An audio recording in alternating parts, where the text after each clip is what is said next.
Hello, I'm Matt Broughton, and today I'm speaking to Nick Nally, the Chief Revenue Officer at Continent 8. Nick, you're kickstarting 2023 with a huge milestone, with Continent 8 celebrating 25 years in the industry. Could you take us through the company's history and the significant changes that you've seen over the last 25 years? Yes, thank you very much. Thanks for the opportunity, Matt. Good to meet you. I'd start by saying it's been quite a journey. I've been here with the company for 18 years now. And we've had a lot of challenges, we've had a lot of fun, and we have seen a few changes. If I go back to the origins of the company, it was Michael Tobin who came up with the idea back in the late 1990s. And the creation of the creation of the company itself was probably, one might say, it was a little bit serendipitous.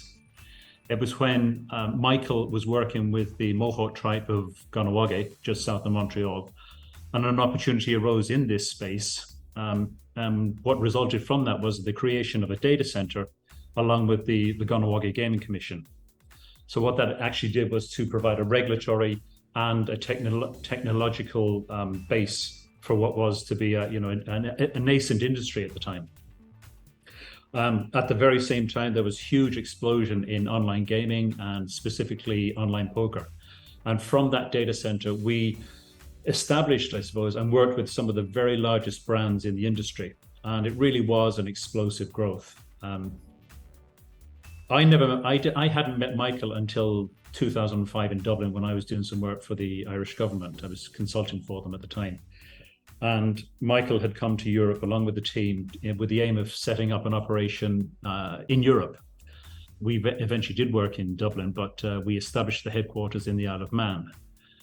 And we had plans to build data centers and to grow the business across Europe.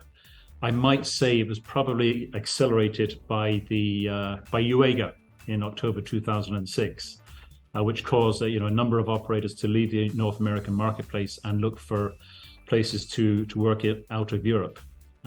At the time, we built data centers in a whole range of different places. We were in Malta, Gibraltar, Dublin, and many, many other jurisdictions.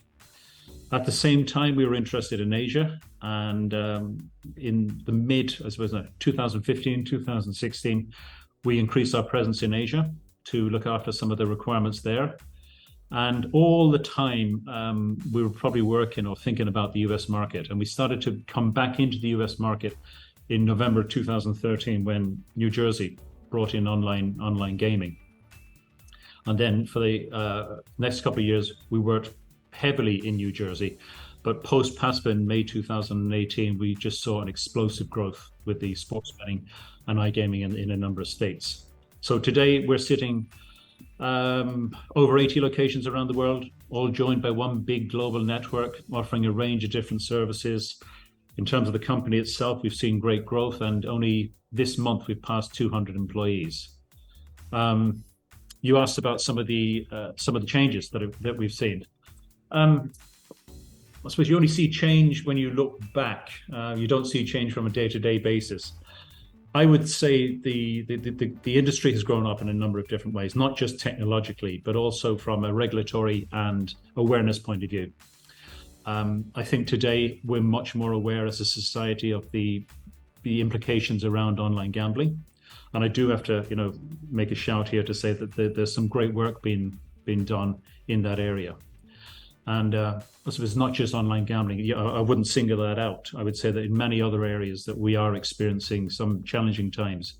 If you look at social media, the media itself, I have to take my hat off to young people when I see some of the challenges that they go through. And again, another thanks to, I suppose, to the educators and the people who bring them through this. I wouldn't want to be doing this today now. I wouldn't want to be younger, right? So other changes, we all have a lot more data. We have huge amounts of data in our grasp, both operators and ourselves alike. We're using this to enhance and tweak our offerings into the marketplace. We're identifying and maybe marketing better.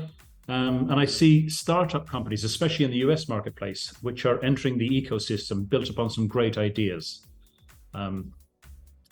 So The final point I'd say is in our ecosystem, we've seen a greater complexity and adoption of technologies.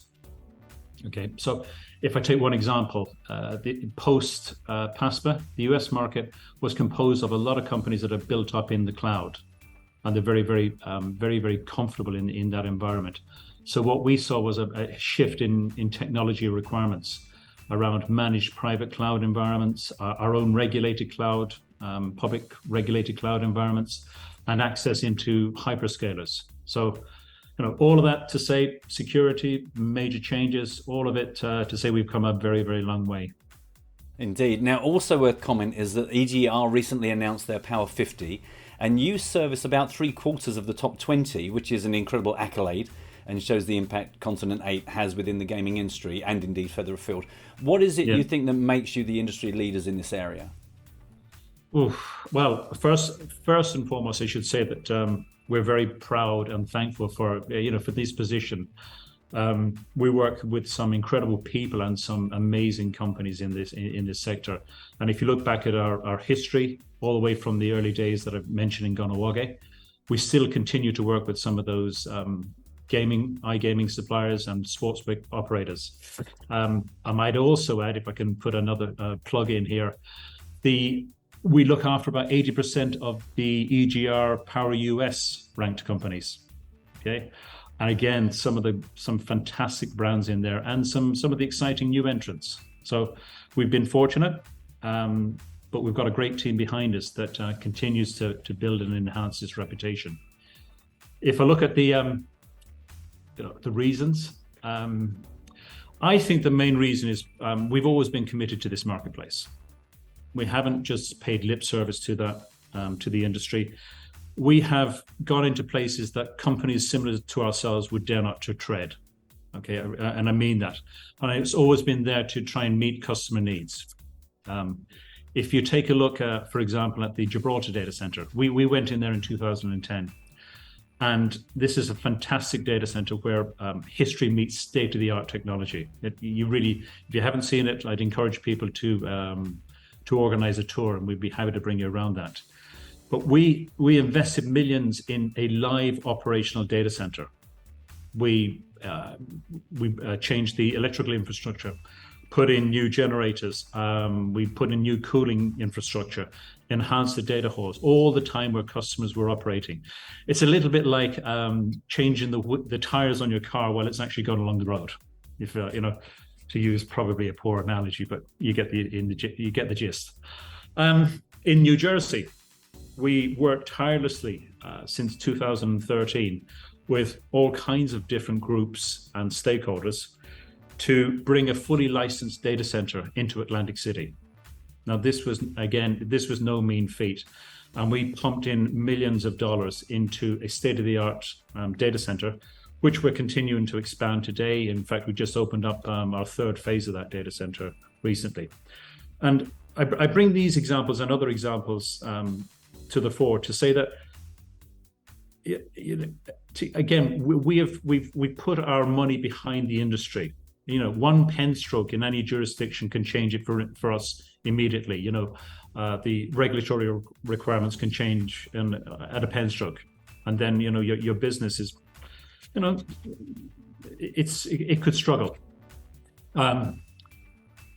Another area I would like to maybe bring to the conversation would be regulation. We've worked with regulators and operators for over 2 decades, all across the world, and I believe that in our space, where we operate, our regulatory insight is second to none. We work with so many different people across this industry.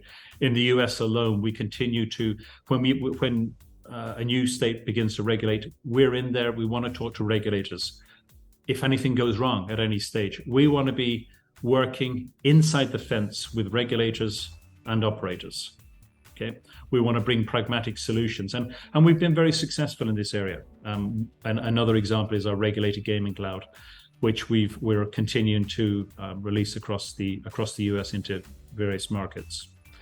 So having worked in all those years, all those companies, you do get quite a knowledge base. All right. The final point, which I'd like to maybe say is I think, or I'd like to believe that we listen to our customers. Our footprint and our products are as a result of what our customers want. And we make decisions based upon that. Sometimes we might make a bad decision, right? But eventually it always comes through, you've probably done the right thing. And so they're the main reasons why I think we've been successful and why we're considered leaders in this area. Now, ICE is just around the corner. You'll be exhibiting there. What can we expect to see from Continent 8 at the show? I think it's going to be a really exciting show. I think it's the first proper show that we've had in years at ICE. You can expect to see us out in force, hopefully some smiley faces, not too many tired faces. We'll have our standard coffee stand that we'll be welcoming our customers to share coffee. I think we'll probably be using the coffee to give ourselves a bit of a lift. Also, on the product side, if I can maybe mention a couple of different things there, we'll be pushing two products mainly. The first one would be our gaming exchange, and if I was to try and explain it, it's built around our global network and the huge number of customers we have sitting on that network. If you take New Jersey, for example, we have over 60 different companies operating out of our data centers in New Jersey. There could be sportsbook operators, platform providers, content providers. They're all exchanging information with each other. And we use that infrastructure, that private infrastructure, to allow those companies to connect to each other privately, thereby not going out onto the public internet and exposing and having maybe a risk or poor performance, security threats, poor performance. But on the other hand, we're giving them a better performance, better availability, and a higher level of service. So if you think about those 60 all wanting to talk to each other and connecting them, then you expand that into the 25, 30, 35 different data centers we have across the US. Then expand that into the global environment. You can see it's quite a powerful offering. And we are having some really good conversations, especially with some of the larger providers who say to their partners, hey, we want you on this internet exchange, this backbone, so that we reduce our exposure and we can bring a better level of service to our end customers. The second thing is around security. I mean, I don't need to tell you what's happening in security. We've been working there for two decades around our DDoS offerings and some of WAF service, various different security offerings. We've made a full, we've gone fully behind the security offerings that we provide. We have invested in expertise and personnel, and I do want to draw attention to the expertise. We brought in some people who really have second to none knowledge around this space. And I might also add that we have been successful outside of gaming to start off with, which is a little bit unusual. We have major financial and retail organizations who are taking our full SOC SIM, EDR, and MDR product offerings. And with them using that to work into, what I might pretend, or I won't pretend, I'll call them hopefully friendly faces in the gaming sector, who'll be more, willing to talk about the challenges they have in the security side. So that's ICE. And beyond ICE and what you've spoken about, any other key plans for 2023 you can share with us? Yeah, you're talking about personally or from a company point of view? Well, probably let's keep it to a company point of view for this particular interview. Yeah, no, we're going to continue to expand. We have new geographies, obviously, in the US. We have new geographies outside of the US. We're in South America. I wouldn't be surprised if you see us going to other locations, maybe in Asia. We might even step into Africa, into the African continent. I think by the end of the year, we'll probably have close on 100 locations around the globe. And I think that the other interesting thing that we're going through right now is what I would call a new phase of growth for the company. We have invested heavily in people, as I talked about, expertise, infrastructure. We're building up our customer service team. We're building up our sales and marketing, technology, cloud. security, all of those different things. We really are making a major push for the next phase. And I suppose there's no shortage of things to do, and there's no shortage of people to talk to. So we've got an exciting years ahead. Well, I appreciate you taking me through that. I'm definitely going to be around to steal a free coffee from you at ICE. But for now, thanks very much for your time today. Matt, thank you very much. It's been a pleasure. Thank you. I'm Matt Broughton for Game On.